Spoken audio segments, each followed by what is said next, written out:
Okay, so today we're going to talk about the second philosophical point, which is, am I EQing to be real or am I EQing to be creative? And what we mean by that is, are we looking for our EQ choices and our mix choices to honor the performance of the song as it was recorded, to essentially be a documentation, a glorified documentation of a recording session? Or are we looking to take this recording session and transform it and take it to an isle of fantasy? So let's hop inside the DAW and let's look at how we can do this. Our second point is what I consider natural versus interesting. And we can ask ourselves the question, am I chasing reality in this mix or am I chasing a fantasy? Is this real life? And EQ can paint a picture that's honest and raw, making things feel very natural, like they're on a stage. Or we can use it to bend reality, twist the colors, and pull listeners into something brand new.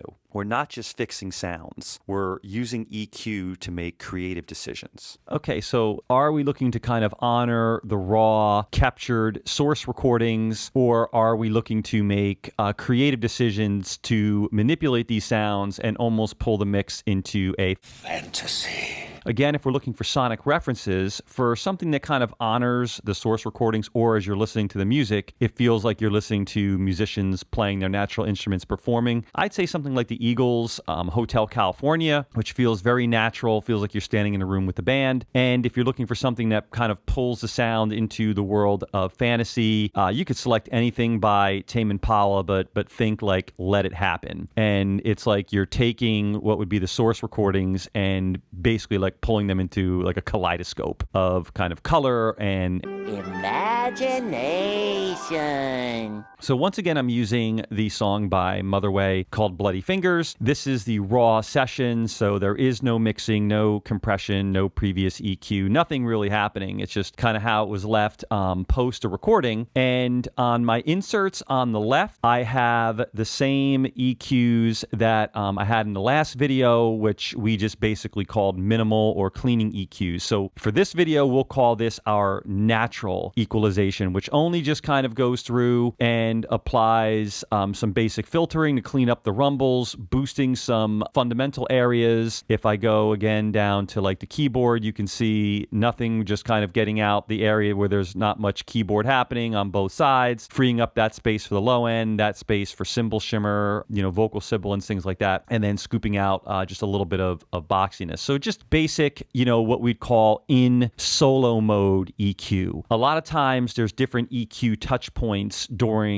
a session, right? Basically, during the time of tracking, the first EQ touch point, if we have EQs to work with, is solo mode, where we are listening to the band or the artist in the room on whatever instrument they're playing, and we're going back into the control room and we're hearing what's coming through the speakers, and then we're pulling up EQs and we are looking to kind of cut out things that are the room microphones or whatever might be picking up that are starting to create something that sounds unnatural, and getting as close to the source as we can. Or if the musician has a very specific vision, we're using those EQs to dial in tones, which is probably a phrase that you've heard. So that's typically the first EQ touch point. The second EQ touch point might be actually during the recording or upon the first couple playbacks when the artist might have some creative EQ suggestions. Hey, can you add more snap to the snare drum? Or can you put more bite on my guitar? Post that, we normally finish with our EQ, and the next time that particular session might be EQ'd would be when it comes time to mix. And with that, a point that I want to make is, if you are the mix engineer, asking yourselves how you've been tuning your ears. Meaning that when we're in the studio and we're recording a band or whatever it might be, we're listening to them play, we're hearing the live music, we're kind of going back and forth. Our ears kind of starting to tune into the sound of the band, the sound of the instruments in the room. But in between those recording sessions, and maybe in between the time we closed out the recording file and get ready to open the mix session, we might be listening to songs on the radio, we might be listening to our favorite playlist, and now we're listening to polished pieces of music, and then we open up our session and we're like, wow, this session feels really dull. This session feels, not as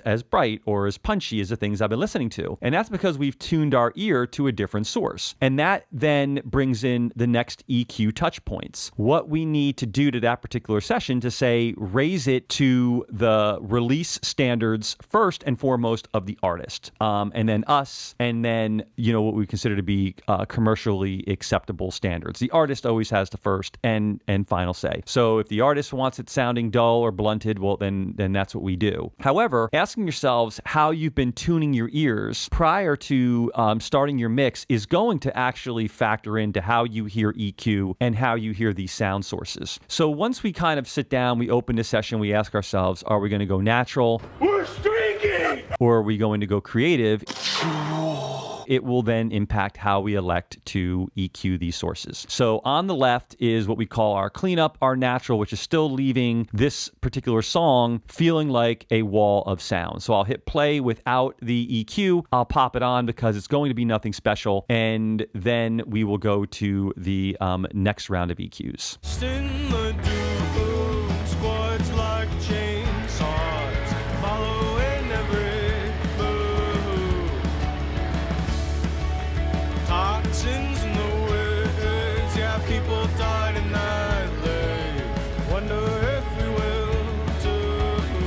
As I popped it in and out, you can hear that the low mids get a little tighter, the bass and the vocal become a little cleaner, more pronounced. If you remember the video where we discussed a V-shape mix versus a U-shape mix, we started to pull just a little bit to a V, cleaning things up somewhat, but still leaving intact the wall of sound, letting instruments kind of collide and kind of molt into a general sound rather than in this dense mix, hearing the piano completely separated from the guitars, completely separated from the vocals, completely separated from the bass, the mid-range distorted bass, and kind of the washiness of the drums. You could hear how it tightened it up, but still kept things feeling natural and honoring what we had. Now, this next one, this next set of EQs, which I'll pop on first, would be representative of if the artist came in with a reference track or said, I have a very strong vision on how I want this mix to feel. I want it to feel like I'm listening to it, underwater or, through a tin can, or I want it to feel like it was recorded with 3 mics in a garage. You crazy? You don't know, but we also can't always predict what the creative forces who are, involved in leading the project forward might come in and might suggest. And it's important for us to understand the tools that we have at our disposal, EQ being probably one of the main ones, if not the main one, to achieve whatever requests are thrown at us. So here we go. We're going to move from the raw and natural to the world of fantasy.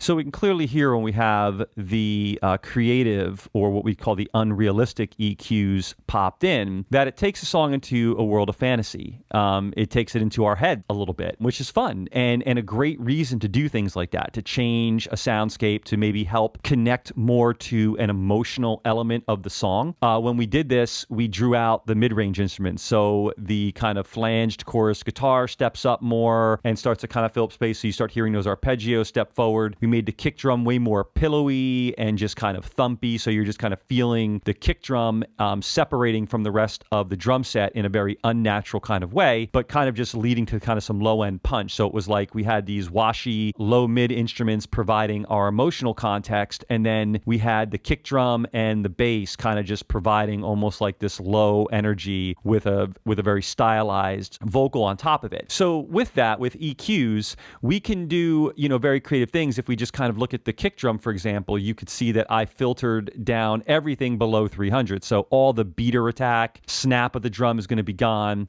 This bell was to boost the fundamental of that drum, like really where the main kick frequency, the note of the kick, was speaking the most. These drums were definitely not tuned to the key of the song. I don't tend to stress about that, although debating it, as I've heard so many people kind of rave about the major difference between kind of tuning your drums to the key of a song. But I'm going to try it, and I'll report back with my findings. And then some low boost, just to kind of make that drum really pillowy. So the low boost without a low cut, we're bringing up rumble. We're going to bring up everything that's down there. And that's to make it kind of messy, kind of smeary, right? Not super carved and super sculpted. So it's part of this kind of unnatural yet raw kind of sound. If we go down to something like the piano, we can see that we roll off all the lows of the piano and we kind of go up from 900 to, 7K, which is the area that we're going to hear the best. It's going to be the high end and kind of like the little bite and bark of the piano, which is going to make it feel like we're kind of hearing it through a phone. And then some of the other big ones, the guitars, you don't have to do much to them because we're kind of just in that range. So you can see we just really boosted on that flange guitar, the area where the guitar is speaking the most. If I solo this guitar.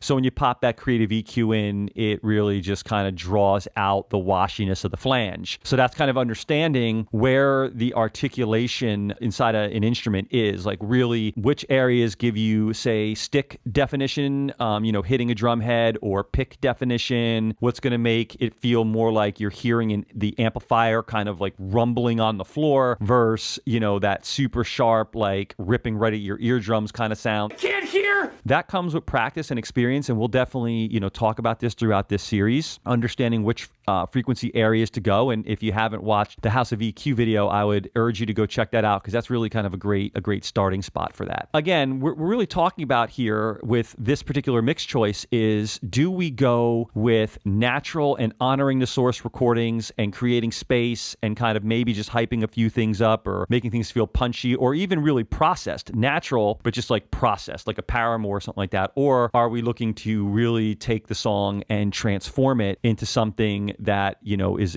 a departure from the musicians with their real instruments, on a recording room floor? So definitely another question to think about before you start touching EQs is, am I going for something realistic, or am I going for something that is creative or into the world of fantasy? So as you hopefully saw, there's endless opportunities for ways that we can be creative with an equalizer. We can use it to blow sounds up. We can use it to cut down sounds to being barely audible. We can hone in on specific frequencies, or we can just make it feel very vast and expansive. But the most important thing, again, is understanding as we're EQing, are we looking to keep the sound as intact and glued together as possible to be as real and natural? And also, are we looking to take this and transform it into something that doesn't sound part of, say, what a realistic recording session would be? So I hope you found some useful tips, and stay tuned for part 3 and 4 coming up together. Till then, have fun mixing, my friends.